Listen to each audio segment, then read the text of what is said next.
Welcome back दोस्तों। स्वागत है आप सभी का एक बार फिर से आपके अपने यूट्यूब चैनल A2B2 स्टडी पर।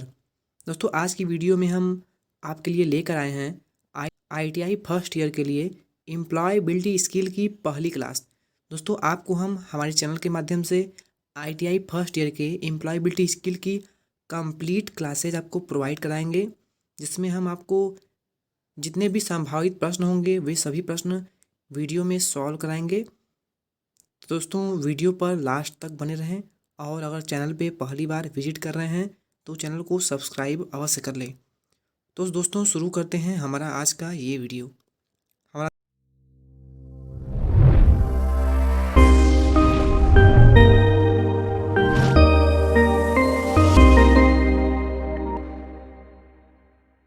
आज का पहला प्रश्न है, fill in the blanks with proper interrogative adjective, यानी कि उचित प्रश्नवाचक विशेषण से रिक्त स्थान की पूर्ति कीजिए। दोस्तों क्वेश्चन दिया हुआ है, रिक्त स्थान भरना है आर यू गोइंग, यानी कि तुम जा रहे हो। दोस्तों तुम जा रहे हो यहाँ पे दिया हुआ है, पहले ऑप्शन दिया हुआ है हु दिया हुआ है और दूसरा दिया हुआ है वेयर, सी दिया हुआ है विच और डी दिया हुआ है वाट। दोस्तों तुम जा रहे हो, अगर हम हु लेंगे तो हु माने होता है कौन, तो अगर हम इस सेंटेंस में बैठाने का कोशिश करेंगे तो हु यानी कौन, कौन तुम जा रहे हो। दोस्तों ये सेंटेंस हमारा सही नहीं बैठेगा। वहीं अगर हम वेयर लेकर चलें, वेयर माने होता है कहाँ, अगर हम कहाँ को इस सेंटेंस में बैठाने का प्रयास करें तो हमारा होगा तुम कहाँ जा रहे हो। ये हमारा सेंटेंस बिल्कुल सटीक बैठेगा। इसलिए दोस्तों इस क्वेश्चन का हमारा जो वेयर है यही हमारा राइट आंसर हो जाएगा। दोस्तों अगला प्रश्न है, which one is a cardinal number, यानी कि कार्डियल नंबर कौन सा है। दोस्तों बहुत ही मोस्ट इम्पॉर्टेंट क्वेश्चन है और ITI के फर्स्ट ईयर के एग्ज़ाम में पिछले बहुत सारे एग्ज़ाम में बहुत बार रिपीटेड क्वेश्चन है ये। तो इनमें से जो कार्डियल नंबर है वो होगा एक, यानी कि ऑप्शन नंबर डी जो हमारा है यही हमारा करेक्ट आंसर हो जाएगा। कौन सा एक स्वर नहीं है। दोस्तों ये बहुत ही आसान क्वेश्चन है, अगर आप जानते होंगे स्वर के बारे में तो बहुत ही आसानी से कर देंगे। इंग्लिश अल्फ़ाबेट में हमारे स्वर जो होते हैं कुल 5 होते हैं, ए, ई, आई, ओ और यू। ये हमारे 5 स्वर होते हैं इंग्लिश में। तो इसमें दोस्तों ए हमारा जो है वह स्वर हो जाएगा, ई भी हो जाएगा, इसके साथ ही डी भी हमारा स्वर में आ जाएगा, लेकिन जो यप है ये हमारा व्यंजन आएगा। इसलिए यहाँ पे पूछा हुआ है स्वर नहीं है, तो ऑप्शन नंबर सी यानी भी एफ जो है यही हमारा करेक्ट आंसर हो जाएगा। दोस्तों अगला क्वेश्चन है, fill in the blank with correct future tense of word, क्रिया के सही भविष्य काल के साथ रिक्त स्थान भरे। क्वेश्चन है वी रिक्त स्थान है, टू द जीरो जू आफ्टर ब्रेकफास्ट। तो दोस्तों यहाँ पे हम भरेंगे विल गो, यानी कि we will go to the zoo after breakfast, ये हमारा करेक्ट सेंटेंस हो जाएगा। इसलिए ऑप्शन नंबर डी हमारा राइट आंसर हो जाएगा। अगला क्वेश्चन है, fill in the blank with comparative adjective, तुलनात्मक विशेषण से रिक्त स्थान की पूर्ति कीजिए। योर पेंसिल इज शार्पर, यानी कि तेज होता है, तो जो ऑप्शन नंबर बी है शार्पर, यानी कि your pencil is sharper than mine, यानी कि तुम्हारी जो पेंसिल है वो मेरी पेंसिल से तेज है। तो ऑप्शन नंबर बी हमारा करेक्ट आंसर होगा। अगला क्वेश्चन है, word that is pronounced the same as another word but differs in meaning is called, यानी कि वह शब्द जिसका उच्चारण दूसरे शब्द के समान ही होता है लेकिन अर्थ में भिन्न होता है, वो शब्द क्या कहलाता है।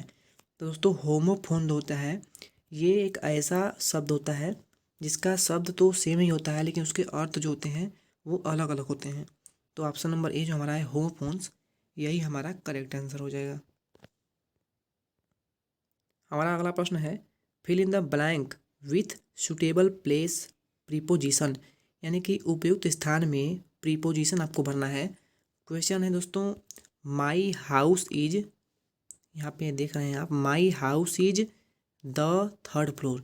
तो दोस्तों हाउस यानी घर जब भी होगा ये फ्लोर के ऊपर होगा ना कि नीचे, क्योंकि ये फ्लोर होगा, घर आपका फ्लोर के ऊपर ही होगा दोस्तों, इसलिए ऑन यानी पर होता है। तो ऑप्शन नंबर सी जो हमारा है यही हमारा करेक्ट आंसर हो जाएगा। हमारा अगला क्वेश्चन है, after receiving interview call what is the next step, यानी कि साक्षात्कार काल प्राप्त करने के बाद आपका अगला कदम क्या होना चाहिए। दोस्तों बहुत ही मोस्ट इम्पॉर्टेंट क्वेश्चन है ये सभी क्वेश्चन, जो कि ITI फर्स्ट ईयर के एग्ज़ाम में आपको निश्चित सफलता दिलाएंगे।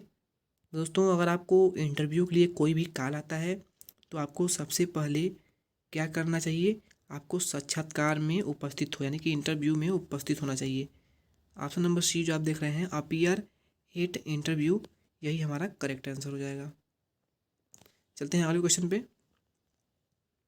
अगला है which one is a dos of discussion etiquettes, यानी कि कौन सा डोज चर्चा शिष्टाचार का है। तो दोस्तों लिसन टू अदर, यानी कि दूसरों को सुनना, ये शिष्टाचार का बहुत ही अच्छा पार्ट माना जाता है। तो ऑप्शन नंबर बी हमारा जो है यही हमारा करेक्ट आंसर होगा। अगला क्वेश्चन है कार्डियल नंबर कौन सा है। दोस्तों मैंने इसको ऊपर के प्रश्न में आपको करा दिया था, सेम उसी प्रकार का ये भी प्रश्न है। दोस्तों इसमें जो कार्डियल नंबर है, यानी नंबर में आपको जो भी दिया होगा वही कार्डियल नंबर कहलाएगा। तो ऑप्शन नंबर डी हमारा जो है 3, यही हमारा कार्डियल नंबर कहलाएगा। अगला क्वेश्चन है कार्डियल नंबर कौन सा है। दोस्तों which one is a cardinal number, दोस्तों इसमें जो ऑप्शन नंबर ए है यानी कि 1, यही हमारा कार्डियल नंबर कहलाएगा। अगला क्वेश्चन है a written description of a duty and responsibilities to be carried out in a job is called, यानी कि नौकरी में किए जाने वाले कर्तव्यों और जिम्मेदारियों का लिखित विवरण कहलाता है। दोस्तों किसी नौकरी में कर्तव्यों और जिम्मेदारियों का जो लिखित वर्णन होता है वो आपका जॉब डिस्क्रिप्शन कहलाता है, यानी कि जॉब से रिलेटेड विवरण। ऑप्शन नंबर बी जो है हमारा यही करेक्ट आंसर होगा। अगला प्रश्न है कैरिकुलम विटेज, यानी कि CV, इसको किस रूप में जाना जाता है। तो दोस्तों CV जो होता है ये हमारे रिज्यूम के रूप में होता है, रिज्यूम को ही CV के नाम से जाना जाता है। तो ऑप्शन नंबर ए जो हमारा है ये हमारा करेक्ट आंसर हो जाएगा।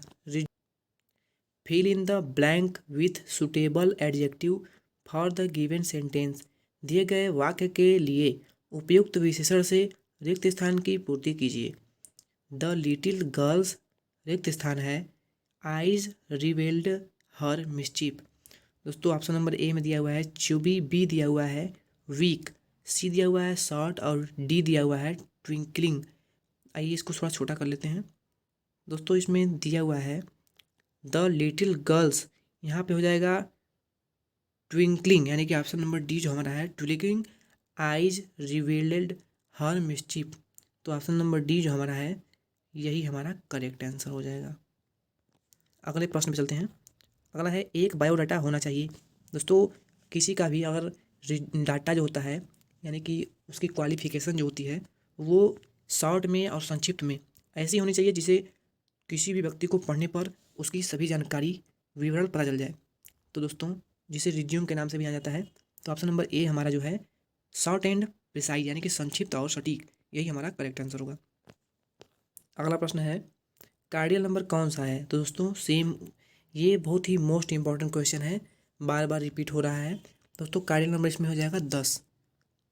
अगला क्वेश्चन है निम्न स्तर की भाषा को भी कहा जाता है।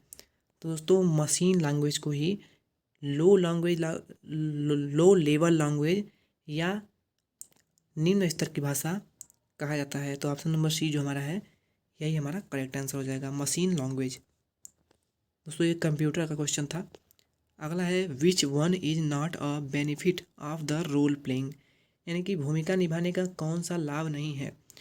ऑप्शन नंबर ए में दिया हुआ है बिल्ड्स कॉन्फिडेंस, यानी कि आत्मविश्वास बनाता है। बी है सुनने का कौशल विकसित करता है। सी है रचनात्मक समस्या समाधान कौशल विकसित करता है। और डी दिया हुआ है बोरियत विकसित करता है। तो दोस्तों भूमिका निभाने से लाभ तो नहीं होता है, लेकिन यही लाभ बहुत सारे लाभ होते हैं। लाभ नहीं होता है तो बोरियत विकसित होता है, यानी कि आपके अंदर डेवलप्ड बोरिडम, यानी कि आपके अंदर ऑप्शन नंबर डी जो है आपके अंदर,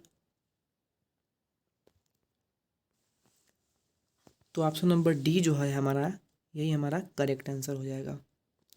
अगला प्रश्न है विस्मयादि बोधक वाक्य कौन सा है। दोस्तों विश्ववादी बोधक वाक्य उसे कहते हैं जिसे एग्जाम्पल में आप देख लीजिए, वाट अ ब्यूटीफुल हाउस इज। यहाँ पर दोस्तों भाव व्यक्त किया जाए, यानी कि ये क्या हो गया, या फिर जिस सेंटेंस के अंत में संबोधन का भाव स्पष्ट हो रहा हो, वही हमारा विस्मयादि बोधक कहलाता है। ऑप्शन नंबर ए जो हमारा है, what a beautiful house it is, यानी कि यह घर जो है वो कितना सुंदर है, यानी कि अपनी भाव व्यक्त किया जा रहा है, तो यही हमारा करेक्ट आंसर हो जाएगा, विस्मयादि बोधक वाक्य कहलाएगा। अगला है, when you greet higher official such as teacher, instructor, supervisor you should use, यानी कि जब आप शिक्षक, प्रशिक्षक या पर्यवेक्षक जैसे उच्च अधिकारियों का अभिवादन करते हैं तो आपको उपयोग करना चाहिए। दोस्तों जब आप अपने कॉलेज में या फिर ऑफिस में अपने से बड़े अधिकारियों से बात करते हैं या फिर उनसे मिलते हैं तो उन्हें आप कैसे ग्रीट करेंगे, तो दोस्तों उन्हें आप गुड मॉर्निंग करके ग्रीट करेंगे। ऑप्शन नंबर ए जो हमारा है, गुड मॉर्निंग, यही हमारा करेक्ट आंसर हो जाएगा। अगला क्वेश्चन है, fill in the blank with proper pronoun, उचित सर्वनाम से रिक्त स्थान की पूर्ति कीजिए। मेड दिस केक, दोस्तों यहाँ पे दिया हुआ है मेड दिस केक, यहाँ पे आपको रिक्त स्थान फिल करना है। दोस्तों अगर आप यहाँ पे योर सेल्फ लेंगे, यानी तुम्हारे द्वारा, मेड दिस केक तुम्हारे द्वारा, यहाँ पे सेंटेंस ठीक नहीं बैठ रहा है। और अगर हिम सेल्फ करेंगे तो हिम सेल्फ लगाएंगे दोस्तों, तो यानी कि मेरे द्वारा होगा, पर यहाँ पे सेंटेंस ठीक से नहीं बैठ रहा है। अगर इट सेल्फ करेंगे तो ये निर्जीव वस्तु के लिए इट का प्रयोग होता है, आप जानते होंगे। दोस्तों जो माई सेल्फ हमारा है, यानी मेरे द्वारा, made this cake by my self, यानी कि जो केक बनाया गया है वो मेरे द्वारा बनाया गया है, तो ये सेंटेंस हमारा बिल्कुल सटीक बैठेगा। तो ऑप्शन नंबर ए जो हमारा है यही करेक्ट आंसर हो जाएगा। उम्मीद है आपको समझ में आ गया होगा। अगला है, fill in the blank with proper pronoun, उचित सर्वनाम से रिक्त स्थान की पूर्ति कीजिए। शी मेड दिस केक, तो दोस्तों यहाँ जो है सेम उसी प्रकार का प्रश्न है, पर दोस्तों आपको एक चीज़ का ध्यान रखना है, सी यानी यहाँ पे स्त्रीलिंग आ गया हुआ है, तो दोस्तों जहाँ पर भी सी दिया होगा सेंटेंस में, वहाँ पर आप हर सेल्फ का यूज करेंगे, क्योंकि आप सभी जानते हैं कि हिज का हिम होता है, पुरुष के लिए हिज का हिम हो जाता है, और अगर वही सी दिया हुआ है, सी का दोस्तों हर हो जाता है, ये आपको पता होना चाहिए, तो इससे भी आप याद रखिएगा। चलते हैं अगले क्वेश्चन पे। अगला है, दिए गए वाक्य में रोहन शब्द के बाद सही विराम चिन्ह का चयन कीजिए।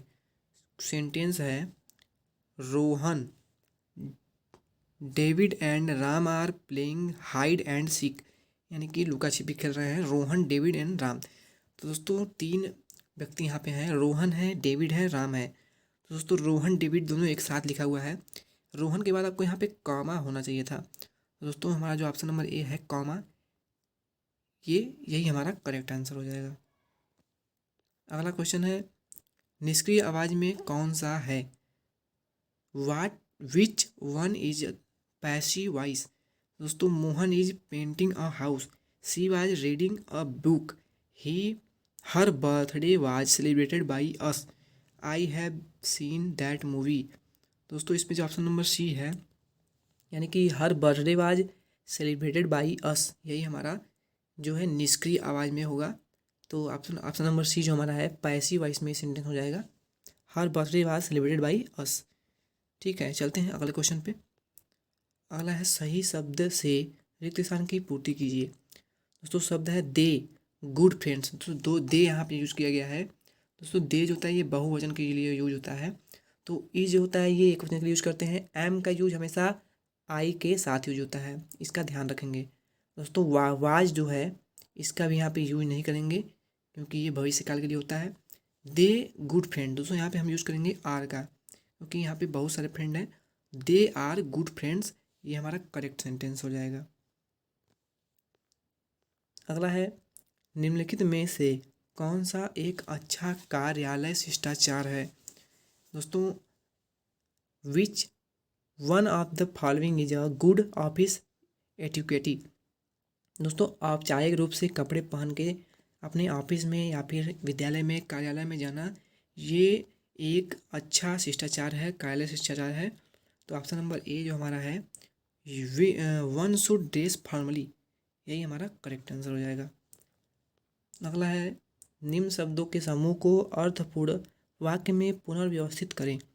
दोस्तों ऑप्शन नंबर ए में दिया हुआ है, school worked as a she teacher. B है, she worked as a school teacher. C है, she teacher worked as a school. D दिया हुआ है, worked she as a school teacher. दोस्तों सभी प्रश्न आप पढ़ ले होंगे, ऑप्शन भी देख लिया होगा।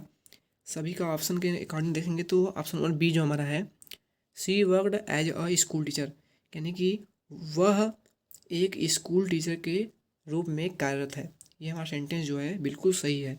तो यही ऑप्शन नंबर बी हमारा करेक्ट आंसर हो जाएगा। अगला है, आंसर शब्द में एक मुख्य अक्षर कौन सा है। दोस्तों आंसर जब भी आप पढ़ते हैं तो आप डब्ल्यू को यानी कि व को नहीं पढ़ते हैं, वह हमारा जो होता है साइलेंट होता है। तो यहाँ पे साइलेंट वर्ड ही पूछा गया है। तो हमारा जो ऑप्शन नंबर डी है यानी कि डब्ल्यू, यही हमारा करेक्ट आंसर हो जाएगा। आंसर हम पढ़ते हैं, आप जानते होंगे। अगला है, choose suitable word for the given sentences, यानी कि एनिमल डू यू लाइक। दोस्तों यहाँ पे रिक्त स्थान बनना है और यहाँ पे एनिमल डू यू लाइक। तो दोस्तों वो अगर हम यूज विच का यूज़ करते हैं, विच यानी कि कौन सा होता है, तो अगर हम कौन सा यूज करेंगे तो एनिमल डू यू लाइक यानी कि कौन सा एनिमल आपको पसंद है, सेंटेंस बिल्कुल सटीक बैठेगा। इसलिए जो ऑप्शन नंबर ए हमारा है विच, यही हमारा करेक्ट आंसर होगा। हमारा अगला क्वेश्चन है, which one is not a conjunction, यानी कि दिए गए ऑप्शन में से कौन सा एक संयोजन कंजक्शन नहीं है। तो दोस्तों एंड और बट ये सभी कंजक्शन के उदाहरण हैं, पर ऑन जो है ये कंजक्शन की श्रेणी में नहीं आता है, इसलिए इसे आप याद करेंगे।